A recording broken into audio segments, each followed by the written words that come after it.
Hello everyone, this is Meenakshi Rana and in this video I am going to teach you Geography of class 7, chapter number 3, Our Changing Earth.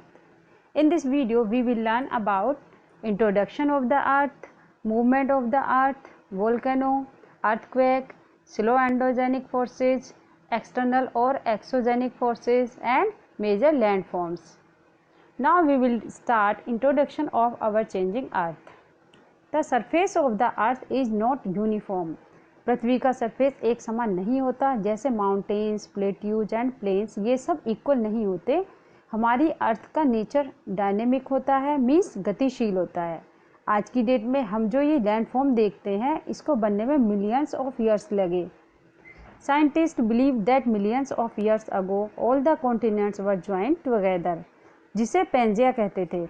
अर्थ की internal forces के कारण ये plates एक दूसरे से टकराई और पेंजिया टूट गया और इसे ही कॉन्टिनेंटल ड्रिफ्ट कहा गया.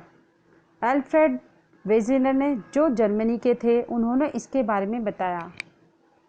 The earth crust consist of plates known as lithospheric, और इसके अंदर about 13 major and 20 minor plates होती हैं.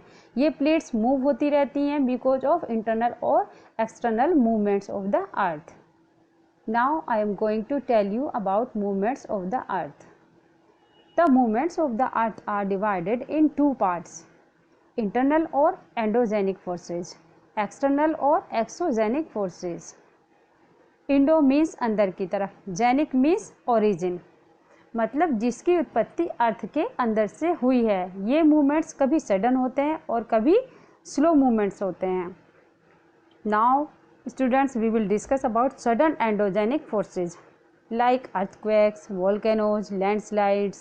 These are the sudden endogenic forces which brings changes over the earth's surface. Suddenly जैसे भूकंप अचानक आ जाता है, वोल्केनोज फट जाते हैं और अचानक से लैंडस्लाइड्स मीन्स पहाड़ियाँ गिर जाती हैं और इन सब से हमारी अर्थ सरफेस में चेंजेस आ जाते हैं. Volcano. A volcano is an opening in the earth's crust through which molten magma means lava comes out from the interior of the earth. It gets solidified outside. Continuous eruption of magma results in the formation of a volcanic cone or mountain. Volcano, जिसे ज्वालामुखी कहते हैं, वह होता है जिसमें अर्थ के अंदर से मोल्टन मैग्मा निकलता है. यह लावा बाहर निकलने के बाद जम जाता है. मैग्मा के कंटिन्यूअस बाहर निकलने के कारण माउंटेन बनने लगते हैं. वोल्केनो नाम की उत्पत्ति रोमन आग के देवता वोल्कैन के नाम पर हुई है. Next point is earthquake. Earthquake means भूकंप उसे कहते हैं जब इंटरनल फोर्सेस के कारण लिथोस्फेरिक प्लेट्स हिलने लगती हैं. अर्थक्वेक जहां से ओरिजिनेट होता है उस पॉइंट को सिस्मिक फोकस कहते हैं. And the point on the earth surface vertically above the seismic focus is called the epicentre. Epicentre वह होता है जो अर्थक्वेक के स्टार्ट होने वाले पॉइंट, जिसे सिस्मिक कहते हैं, उसके ठीक ऊपर स्थित होता है. The intensity of an earthquake decreases as the distance from the epicentre increases. The frequency of the earthquake is measured by an instrument called seismograph and the intensity of earthquake is measured by the Richter scale. Do you know students, seismology is the study of earthquake. Now I am going to explain you slow endogenic forces. Slow endogenic forces are responsible for the formation of mountains on the earth's surface. It brings two types of movements: vertical movements and horizontal movements. Vertical movements उसे कहते हैं जब अर्थ की crust layer जो होती है वह ऊपर उठ जाती है या घट जाती है, और जब अर्थ क्रस्ट का एक पार्ट टू फोल्ड्स के बीच अपलिफ्ट हो जाता है उसे ही ब्लॉक माउंटेन या होस्ट कहते हैं, और घटे हुए पार्ट को रिफ्ट वैली कहा जाता है. Next point is horizontal movements. Compressional forces के कारण अर्थ के अंदर जो मूवमेंट्स होते हैं उन्हीं से फोल्डिंग माउंटेन्स बनते हैं, और जो माउंटेन रिसेंटली बने होते हैं उन्हें यंग फोल्ड माउंटेन्स कहा जाता है, एवं पहले बने हुए माउंटेन्स को ओल्ड फोल्ड माउंटेन्स कहते हैं. We will discuss about external और exogenic forces. The forces operating on the earth surface are called external और exogenic forces. The actions of running water, winds, glaciers and sea waves bring about the changes on the surface of the earth over millions of years. These forces modify the landforms by process of weathering, erosion and deposition. Earth crust के ऊपर जो forces होते हैं उन्हें external और exogenic forces कहा गया है। जब रनिंग वाटर, विंड्स, ग्लेशियर्स और सी वेव्स आते हैं तब अर्थ सरफेस पर चेंजेस आ जाते हैं और ये फोर्सेज मॉडिफाई करते हैं लैंडफॉर्म को।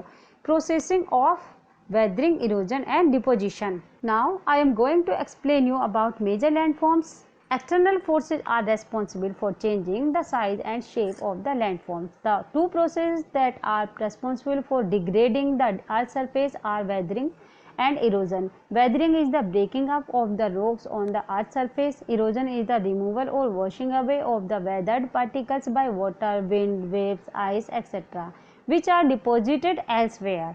एक्सटर्नल फोर्सेस के कारण लैंडफॉर्म्स का साइज और शेप चेंज हो जाती है। These are two process like weathering and erosion. Weathering is the breaking up of the rocks on the earth surface. Weathering means जो भी रॉक्स होती हैं वो जब छोटे छोटे टुकड़ों में टूट जाती हैं, और इरोजन उसे कहते हैं जिसमें टूटी हुई रॉक्स के स्मॉल पीसेस वाटर, विंड्स, सी वेव्स के साथ बहते हुए किसी एक जगह पर डिपॉजिट हो जाते हैं। Now next one is work of river. Now we will discuss about how to make landforms by river. River का जो स्टार्टिंग पॉइंट होता है वहाँ पर उसकी स्पीड बहुत ज़्यादा होती है, मीन्स बहुत तेज़ बहता है, और जब ये रिवर टम्बल्स डाउन होती है किसी हार्ड रॉक पर तब उसे वाटरफॉल कहते हैं, मीन्स वो तब वाटरफॉल बनाती है। Do you know students, the angel falls in south America with the total height of 3212 feet is the highest waterfall, and the Niagara Falls in North America is the longest waterfall in the world. Victoria Waterfall is the largest fall in the South America. It is located on the border between Zambia and Zimbabwe and its width of 1708 meter. The Jog Falls in Karnataka is the highest waterfall in India. Now come to the point. As a river descends to the plains, its speed becomes remarkably slow, resulting in large bands, curves known as meanders. जब river plain area में आती है उसकी speed slow हो जाती है, और जब ये कर्व्स लेती हुई बहती है उसे meander के रूप में जाना जाता है। Due to extensive erosion means अधिक कटाव के कारण meander का एक पार्ट कट जाता है, उस कटे हुए पार्ट को ओक्सबो लेक कहते हैं। इसी तरह से जब रिवर ओवरफ्लोज हो जाती हैं and once the flood move back, material meander की साइड्स में जमा हो जाता है जिसे फर्टाइल फ्लड प्लेन कहा जाता है, और बाढ़ के मैदान के किनारे उभरे हुए एरिया को नेचुरल लेवीज कहते हैं। As the river moves towards the sea, its speed becomes extremely slow. इतनी स्लो स्पीड हो जाती है कि यह कई चैनलों में बढ़ जाती है जिसे डिस्ट्रीब्यूटरीज कहा जाता है, मीन्स सहायक नदियाँ, और इन डिस्ट्रीब्यूटरीज के बीच में नदी के मुहाने पर सेडिमेंट्स जमा हो जाते हैं, उसी से डेल्टा बनता है। कुछ रिवर्स डेल्टा नहीं बनाती, जैसे Mahanadi, Tapti, Kaveri and Krishna do not form a delta. So these were the landforms made by rivers. Now we will discuss about works of sea waves. How to make landforms by sea waves. Students, जैसे rivers landform बनाती हैं वैसे ही सी waves भी landform बनाती हैं। Sea waves constantly strike against the relief features and erode them. The striking sea waves develop cracks in rocks. With the passage of time, these cracks become longer and wider, forming hollow cave-like formation called sea caves. Sea waves rocks पर लगातार strike करती है and continuously strike करने से rocks में cracks develop हो जाते हैं, मीन्स पहले थोड़ी सी टूट जाती है और फिर धीरे धीरे ये वाइड होती जाती है, इसी को सी केव्स कहते हैं। Further erosion makes the cavities even bigger and only the roof of the cave remains which looks like an arch, it is called a sea arch. Sea caves बनने के बाद भी सी केव्स पर स्ट्राइक करती रहती है, मीन्स टकराती रहती हैं। जितनी ज़्यादा वेव्स स्ट्राइक करेंगी उतना ज़्यादा बड़ी केव्स बनती जाएंगी। फिर एक टाइम ऐसा आता है कि क्रैक्स डेवलप होते होते पूरी केव हट जाती है और आर पार दिखने लगता है, इसी को सी आर्च कहते हैं।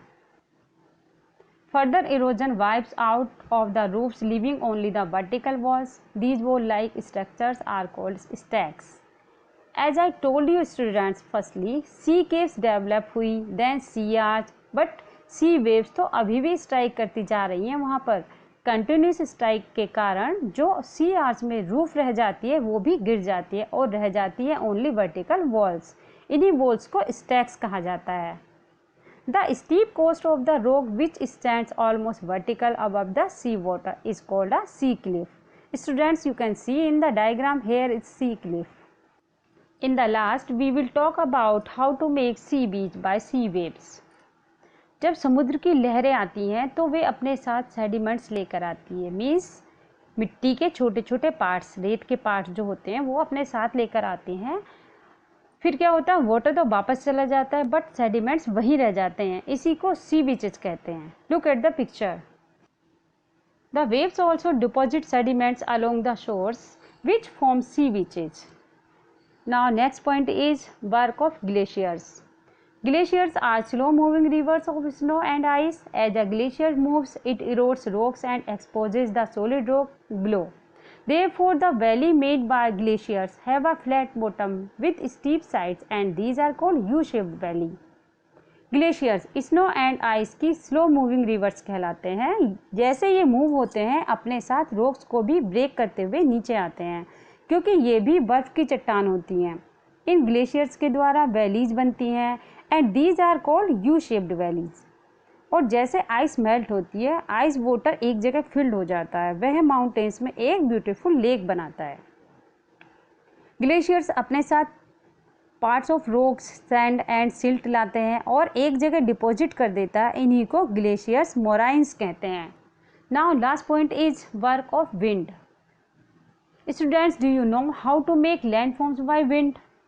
Wind is an important agent of gradation in desert regions. It is an important agent of erosion and deposition. A strong wind can carry not only fine particles of dust or soil but also larger particles of sand and gravel. In desert, we can see resembling the shape of mushrooms that are commonly known as mushroom rocks. अब हम देखेंगे कि wind से कैसे landforms बनते हैं। Wind एक important gradation of agent का काम करती है, स्पेशली डेजर्ट रीजन में, क्योंकि डेजर्ट्स में रेत के तूफान चलते हैं और जब ये आते हैं तब ये सैंड ड्यून्स बनाते हैं, मीन्स रेत के पहाड़ बनाते हैं। जब विंड स्लो हो जाती है तब सैंड वहीं पर डिपॉजिट हो जाता है and these are called sand dunes. Deserts region में हम रॉक्स को मशरूम की शेप के रूप में देख सकते हैं। These rocks have a narrow base and wider top due to the differential rate of erosion.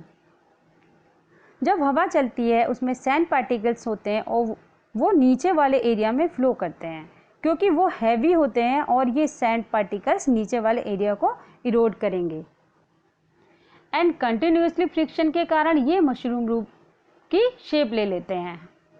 Now we will see how to form loess wind द्वारा सैंड एंड डस्ट के जो फाइन पार्टिकल्स आते हैं और ये बहुत दूर दूर तक उड़कर जाते हैं, फिर एक जगह पर डिपॉजिट हो जाते हैं, तब लोएस्ट बन जाते हैं। The हुआंगहो valley in China is famous for such deposits. So this was all about the chapter Our Changing Earth. If you like this video, please subscribe my channel to get my all videos and don't forget press the like button. Have a nice day.